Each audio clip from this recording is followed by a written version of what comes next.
For the past few months, I have been buying a new stock, and I wanted to keep it a secret for two main reasons. Number one is that it is a small cap stock, and I didn't want people to push prices up while I'm buying. And number two is because I didn't know for sure if I wanted to have this company in my portfolio. It is not really the type of stock I like to own, but it is a wonderful company, and I believe that the management is doing a great job. They have great visions. The stock is Root, which is an auto insurance business. Auto insurance in the US, all around the world, it is very competitive. That's why they're always spending that much money on ads. But there is something else about insurance, auto insurance. Everybody needs it. If you want to drive, in most countries all around the world, you need to have auto insurance for you to be able to drive. So it is something that you need by law, you are required to have. But at the same time, it is something that people don't want to buy. Nobody likes to buy insurance. And then there are all these companies trying to outcompete each other, paying billions of dollars each year for ads just to get the new customer. This doesn't look like a wonderful business. And if you go deeper, there is something absolutely wrong about auto insurance, is that the good drivers, they are subsidizing the bad ones. The good drivers, they are not really costing money for the insurance business because they don't have any accidents. But the policy that they are paying to the insurance business, this is what is being used to pay for the accidents made by the bad drivers. But Root does a few things differently. First of all, they don't serve bad drivers. They only serve the good ones. So they already eliminate this bad moral hazard of the good subsidizing the bad. And it is also good for the business itself, because if you are not serving the bad drivers, it means the risk is lower, the number of accidents is lower, and you pay less. You serve the good ones because they are required by law to pay for it, and you can give them a good price. This is one of the things that Root wants to achieve, is to give better pricing to customers. There's a second thing that Root does differently, is that they make use of telematics. Telematics is not new. Many insurance companies, Progressive for example, they have it. What is telematics is that they use some sensors in your car. They give you a small device to plug in your car and to know if you're a good driver or not. But what Root does differently is that they don't use the small device, they use your phone. Your phone has an accelerometer, they have all these sensors in your phone itself. But using the phone is more complicated because the app, the algorithm in the background needs to know if you're a passenger or you're driving, or if you're in the bus or you're on an airplane. It needs to know that. In the beginning, the results for Root has been terrible. But over time, it has been improving. With more data, they can improve. You will see that the loss ratio for the company has been going down, and it is now around 65%. This is one of the lowest in the industry. And the better the loss ratio becomes, the more profitable the company becomes. They have to rely less on reinsurance, and they get to keep more of the profits. The company has achieved around 60 to 65% loss ratio, which I told you is the best in the industry. They can go lower than that, but they don't want to. They want to also be good for the owners of the company to be profitable. So it's not just about just lowering prices, it's also maintaining profitability, which is something I admire. The same thing we see with Wise. And just like with Wise, they don't want to grow at any rate. They want to grow, but being profitable.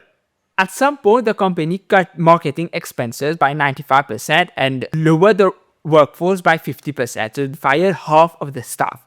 It's because things were so bad. That was in 2022 when inflation was high. And with inflation, this is not something good for insurance businesses, because you already sold the policy and now prices are increasing. The price to repair a car is increasing, but the amount of money you got for that customer is not enough. So when you're rising prices, customers are trying to run away from you. So high inflation, increasing inflation is bad for the business. 2022 was a bad year for Root, but they survived it. They lowered marketing. All the charts and everything I'm talking about today, even the script for this video, you can find on my investment community, where you also have a free newsletter. If you're interested, please do join. I don't think that investing should be lonely. We are all learning from each other. That's why I created this community. Coming back to Root, the thing that changed the story for the company was a collaboration, a partnership with Carvana. Carvana is an online auto dealer. They sell cars to people, but solely online. and they partnered with Root so that they can give their customers Root insurance embedded. Of course, when Root is doing this, they cannot use the telematics as before, but this is not an issue because they already have the good drivers, and they know eventually when the drivers join, if they have the option to use the app, maybe they'll get better prices or higher prices. Eventually, if Root wants to grow, they will need to get more customers. They cannot rely solely on the app. And again, I'm going to make the comparison with Wise. Just like Wise understood that they cannot rely on an app, they created the Wise platform. Root created embedded insurance. So they partnered with Carvana, they partnered with Hyundai America, with Toyota North America, and they also partnered with insurance agents, which is something that they did not like in the beginning. They wanted to stay away from agents, but eventually they saw that if they want to grow, they have to partner with these people. But as long as you can keep the loss ratio small, it's not a big deal. They say they are not going to bring it below 60%. So it is fine, even if it goes to, let's say, 65%. It's not just about the app. It's also the way that they're able to change rapidly. If they have to change prices, they can use the data they have quickly and try to raise prices, because each time you raise prices, you have to inform the state and they have to allow you. Sometimes it is done quickly, sometimes it takes time. They can do that more rapidly than competitors, because the competitors, the big auto insurance companies, they are still running their data on big mainframe computers. They still hire people who know how to program in COBOL, and it takes a lot of time for them to change. This is an industry that did not change for decades. It's not about the lack of data, they have the data. It's not like Lemonade came and said that we are going to do better because they don't have the data. The insurance businesses, they have the data, it's just that the way that they manage the data is very, very bad. It's old, and it's going to take a lot of effort for them to change that, which it has been working, it's not broken, so why change it? But then there's Root here trying to compete with them, trying to change things and better for the customers. And if the competitors want to change things for themselves, it is also going to cannibalize their business. If, let's say, Geico Progressive want to make an app better that they give you lower prices if you're a good driver, they cannot do this, because then they will raise prices for the bad drivers. But they need the bad drivers too, they need the good drivers too, otherwise it's going to a competitor. It is a very fragmented industry, and Root has less than 1% of market share, very small market share. They can grow. It's not going to be 50%. It's not going to be even 20%. I don't think so. It's very unlikely. But if they can go to, let's say, 1%, 2%, 5%, it's still a good thing. They are having the 5% very good drivers. Make a lot of money because the drivers have to pay, give good service to the drivers, and at the same time be profitable, which is what we are looking for. There's something interesting with the partnership with Carvana. It was also an equity deal, so Carvana invested in Root, and there are warrants. If you look at the warrants, there are two parts of those warrants. One is the number of policies sold, and they are beating every year. They are beating the numbers. So they recently reached 200,000 policies sold embedded with Carvana, which is really good. But there's also the stock price part, which is not really being exercised because the stock price of Root is so low today. So each of these warrants are expiring. If the stock price of Root goes up, it means that everyone is happy, Carvana is happy, they increased their ownership of the company, but we will be diluted, not that much. We will be diluted as owners, but because the stock price is up, maybe we can be okay with some dilution. But because the stock price is low, but they are still meeting half of the requirement with Carvana, those warrants are expiring. The warrants, by the way, have an effect on accounting.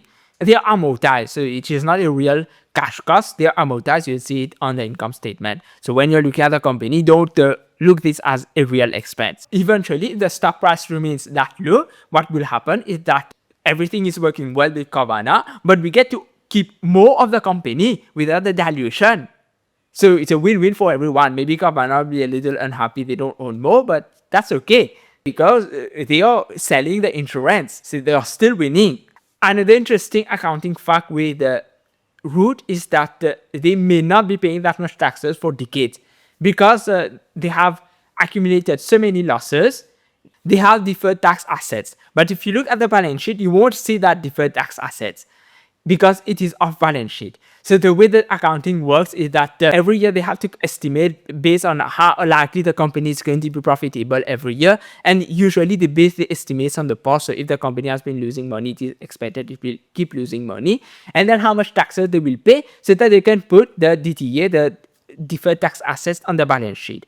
But because the company has not been profitable, recently became profitable, still low margins, still things are still improving, the DTA, most of it is not on the balance sheet, and once it comes on the balance sheet, they can use it to pay less in taxes. Probably for over 10 years, they can keep doing this unless the company becomes highly profitable, which is unlikely.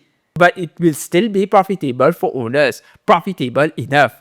It's insurance of the whole, it's not a software company. And they have now reached a point where they are profitable enough to repurchase shares, which is not really something I was expecting them to do so early, but they are doing it. They are finally financially stable to be able to do that. It remains a risky business. As I told you, auto insurance is very risky. It is very competitive. It's not a business I want to be in, but when looking at road, the way they are doing things differently, and the price itself, price is important when you are going to assess risk. The business is less risky because it is at such a low price. But it is still a small portion of my portfolio. It's not going to be like Wise or Booking Holdings. If you are interested to know why I have so much of my portfolio in Wise, I would recommend you watch this video next. Have a nice day and goodbye.